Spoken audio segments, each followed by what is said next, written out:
नमस्कार, मैं हूं संजय शर्मा और आप देख रहे हैं 4 PM न्यूज नेटवर्क। पिछले दिनों आपने एक वेब सीरीज देखी होगी भोकाल। यूपी के एक तेज तर्रार आईएएस और आईपीएस अफसर का आपको उसमें चित्रण हुआ होगा और आप जानते भी हैं उस आईपीएस अफसर के बारे में। तमाम कहानियां उनको लेकर फिजाओं में तैरती रहती हैं। अब तक 56, एनकाउंटर स्पेशलिस्ट, ऐसे तमाम नाम उनके साथ जुड़े रहते हैं। हमने वो दौर देखा है उनका कि जब यूपी के बड़े से बड़े माफिया डॉन में उनके नाम को खलबली लेकर मचती रहती थी। आप बिल्कुल सही समझे, हम बात कर रहे हैं नवनीत सिकेरा जी की। एडीजी नवनीत सिकेरा है हमारे दफ्तर में और आज हम उनसे कुछ अनछुए पहलू पे बात करने की कोशिश करते हैं। सिकेरा जी, बहुत बहुत धन्यवाद आपका। आप तो बिल्कुल हीरो हैं, मतलब एक आईपीएस अफसर कम है और आप हीरो ज़्यादा नजर आते हैं। लेकिन मैं शुरुआत करना चाहूँगा एटा के उस गांव से जहाँ पे आपका प्रवेश हुआ। बड़े सामान्य परिवार में थे, गरीबी थी, आईपीएस बनने का ख्याल कहाँ से आया? देखिए, ये जो आप पूछ रहे हैं ये प्रश्न ऐसा है कि मैं इसका जवाब जब भी सोचता हूँ तो थोड़ा सा भाव आ जाते हैं और इंसानियत तो भावनाएं ऊपर आ जाती हैं। तो मेरे ख्याल से इस प्रश्न को हम लोग बाद में ले लें, पहले हम कुछ थोड़ी और बात कर लें। हाँ, क्योंकि ठीक है, मैं समझ सकता हूँ कि वो फीलिंग, क्योंकि मैंने जितना पढ़ा है जाना है वो आपके बहुत दिल को छूने वाली चीज़ है। चलिए इसके अलावा बात करते हैं। आपने जब आप लखनऊ के एसएसपी थे और मेरठ में थे, आपने एक नई विधा शुरू करी, आपको लोग एनकाउंटर स्पेशलिस्ट। मतलब आपकी जो सारी खयाती है ना, उस खयाती पे ये वाला पार्ट आपका बहुत ज़्यादा भारी रहा है एक दौर तक। ये जो अपराधियों को मारने वाली जो टैक्टिक्स जो आजकल चल रही है, ये आपने दौर में शुरू की। एनकाउंटर होते थे, कराए जाते थे? नहीं, देखिए, मैं आपको बताऊं कि ये जो नाम है एनकाउंटर स्पेशलिस्ट या जो killer, trigger happy cop etcetera, ये सब आप ही लोग की मेहरबानी है। आप ही लोग अखबार में जब लिखते हैं तो पब्लिक उसको पिकअप कर लेती है। ऐसा बिल्कुल नहीं था। और मैं आपको इसके पीछे की कहानी बताता हूँ, क्योंकि जो सामने आ गई है, जो छप गई है, जो मीडिया में दिखा दी गई, वो तो सबने जानी। पीछे की कहानी नहीं पता है।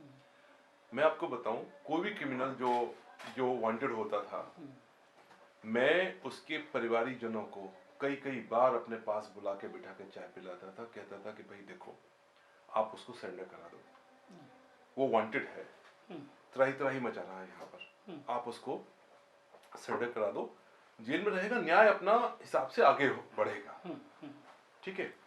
और अगर ऐसे ही वो फिरौती मांगता रहेगा, कभी किसी को धमकाएगा, कभी किसी प्रॉपर्टी पे कब्जा करेगा, डर का माहौल पैदा करेगा, तो सिस्टम है ये, कोई ना कोई सिस्टम में से उठेगा और उसका जो है उसने जो अपना आतंक फैलाया हुआ है उसके विरोध में वो कुछ ना कुछ उसे करना पड़ेगा।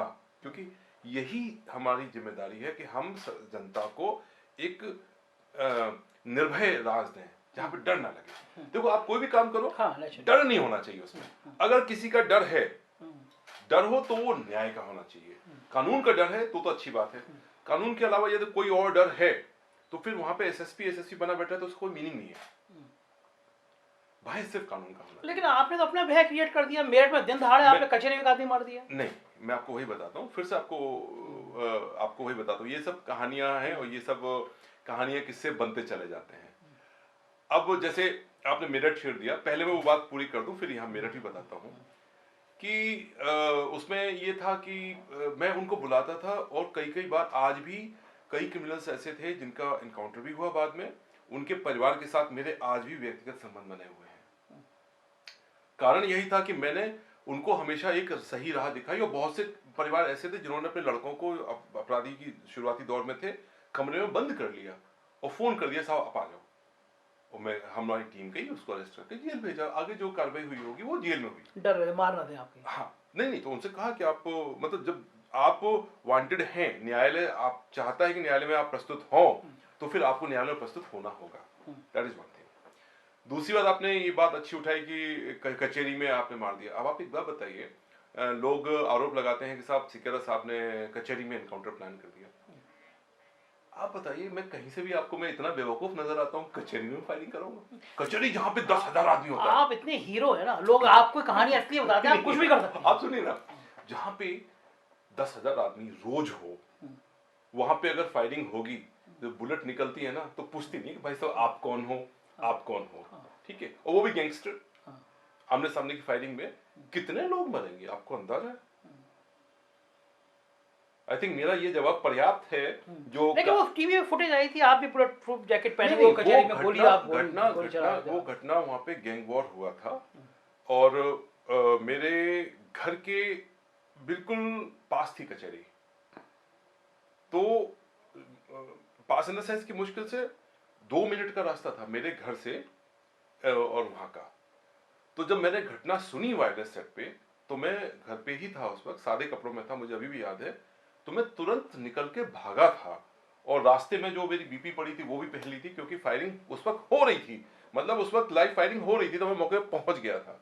तो वो जो फुटेज आया वो घटना के बाद का है, मेरे जाने के बाद फायरिंग नहीं हुई थी फिर। सिकरई जी, आप सपने बहुत बहुत बड़े देखते हैं और शायद उसको काफ़ी तक क्रियान्वयन भी कर लेते हैं। हमें याद है 1090 शुरुआत आपने की थी वुमेन पावर के लिए। तो इस तरह की आइडियोलॉजी आपके मन में कैसे आती थी, मतलब कैसे क्रिएट करते थे आप ये सब चीज़ें? क्रिएट नहीं, देखिए मैं आपको बताऊं, ऐसा नहीं है कि कोई चीज क्रिएट करते हैं। होता है क्या है कि देखिए हम सब लोग देखते हैं चीजों को, सामने देखते हैं प्रॉब्लम है, और फिर हम लोग ज्यादातर लोग हमें से ऐसे होते हैं, सोचते हैं यार है तो है, हम क्या करें, ठीक है। या फिर सोचते हैं अगर हम कुछ करेंगे तो बहुत लोड आएगा हमारे ऊपर, हम क्यों करें, कोई और करे। चलने दो। चलने दो, हटाओ हटाओ, आगे बढ़ो। और मैं भी, अगर आप इसको ऐसे देखो कि मैं भी अगर आगे बढ़ने की बात करता तो मैं वो हिस्ट्री शीटर वाली बात नहीं उठाता। और उसके बाद इस बात को कई लोगों ने समझा कि वो गलत हुआ है, तो इस परंपरा पे काफी नकेल हुई है कि अब लोग उस तरह की चीज़ें रेगुलेशन के हिसाब से शीट नहीं खोलते हैं। दूसरी बात, जैसे ये वाली बात आपने बताई 1090 वाली, ये भी ऐसे ही करके जो पीड़ित महिलाएं आती थीं, लड़कियां बोल नहीं पाती थीं, और कई वो बार बहुत बहुत अच्छा उन्हें प्रयोग था वो भी मतलब मैं आपको बताऊं, मेरे पास मैक्सिमम सिफारिशें मीडिया से ही आती थी। सब हमारे एक परिचित हैं, उनकी बेटी को बड़ा दिक्कत हो रही है, ये दिक्कत हो रही है, और एक एक दिन में 5-5, 6-6, 8-8, जब मैं डीआईजी था लखनऊ में, तो मैंने सोचा कि इतनी ज्यादा जब शिकायतें आ रही हैं, ये तो शिकायत वो है कि कितने लोग ऐसे जो मुझे सीधे अप्रोच कर सकते हैं। हाँ, बता सकता हूँ आम भीड़ में नहीं कर सकते ना। ये 7-8 लोग तो ऐसे हैं रोज जो किसी के माध्यम से मेरे पास आ रहे हैं, इसका मतलब प्रॉब्लम गंभीर है। तो उसको मैंने महसूस किया, फिर मैंने इंटरव्यू किए लड़कियों के, एक टीम बनाई, तो उनको भी हमने करीब 10,000 लोगों का इंटरव्यू किया। 10,000 लड़कियों का इंटरव्यू किया, और सिर्फ लड़कियों का नहीं, हर एक एज ग्रुप की लड़कियों का इंटरव्यू किया, महिलाओं का भी इंटरव्यू किया। और ऐसा नहीं है कि एक ही ग्रुप से किया, डाइवर्सिटी, जो स्लम्स में रहने वाली महिलाएं थी उनको भी इंटरव्यू किया, जो अच्छे पढ़े लिखे फिकी मेंबर्स, बड़े बड़े उनकी महिलाओं को भी इंटरव्यू किया। तो उससे क्या उन्हें एक सोसाइटी का पर्सपेक्टिव मिला। हाँ। और समझ में आया कि ये प्रॉब्लम ऐसी है जो है, लेकिन कोई कहता नहीं है, इसको दिल में छुपा के दबा के रखती हैं महिलाएं। और होता है क्या, बहुत दिनों तक जब वो दबी रहती है ना, तो वो साइकोलॉजिकल डिसऑर्डर की तरह निकलती है। तो लोग कहते हैं देखो गांव देहात में माता आ गई, या ये ऐसा बिहेवियर क्यों है। तो ये इश्यूज थे, तो मेरे दिमाग में आया कि इसको काम करना चाहिए।